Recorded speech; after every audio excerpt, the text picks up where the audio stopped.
I know I made a video on Valentine's Day that featured Zhongli, and while I still love the Geo Archon, Diluc will always hold a special place in my heart. I started playing Genshin Impact January of 2020. From the moment I first laid eyes on him, I knew I had to have him. Back then, not only was I unfamiliar with Genshin, I was also completely unfamiliar with this type of game. I can't say I'm the world's biggest fan of anime, but I don't hate the style. I might have stated this in other videos, I can't remember, but what draws me to a character is not their level of damage. I focus on character design, backstory, and voice. I don't have a tier list for Genshin characters. Most of them would be at the top, tying for first. No, the list of characters I don't care for is far shorter. While I don't have a problem with Noelle's voice, and I don't know much about her backstory, it's her design that I'm not a fan of. That whole maid armor look is unappealing to me.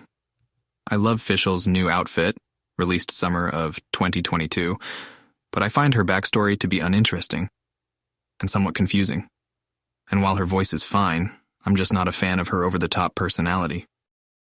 Yeah, while I like most of the characters in this game, Diluc will always hold a special place in my heart. Everything about him is perfect. His design, his backstory, and his voice.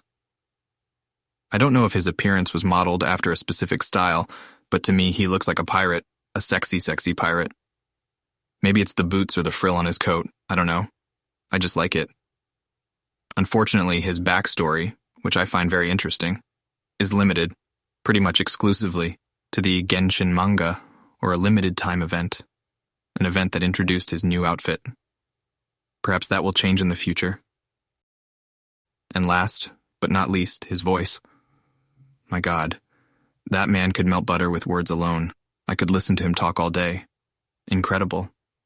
I don't have a speech impediment per se, but as someone who spent the first few years of his life practically deaf and still has hearing issues, I've always been self-conscious about my pronunciation. As a result, I can't help being intrigued by those with a beautiful voice. It's been almost a year since Diluc joined my team. The anniversary is right around the corner, and I want to do something special.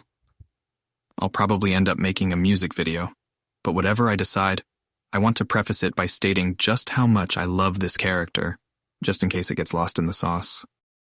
I've seen comments across the internet of people saying things like, "Remember when everyone wanted Diluc?" or "Remember when Diluc was the strongest character?" I saw a comment the other day stating that people no longer play him. I beg to differ. While I strongly believe that people are entitled to their opinions, I've never been a fan of blanket statements. Just because you don't like a character or no longer put them on your team doesn't mean that no one does. As I said earlier, character damage is not something I care that much about. I've always been story-driven. I don't play Genshin to maximize my DPS. If that's something you care about, that's fine. It's just not me. Now I'm getting lost in the sauce. I apologize.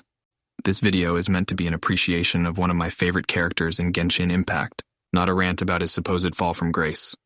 The point is, I love Diluc, and I probably always will. Thanks for watching.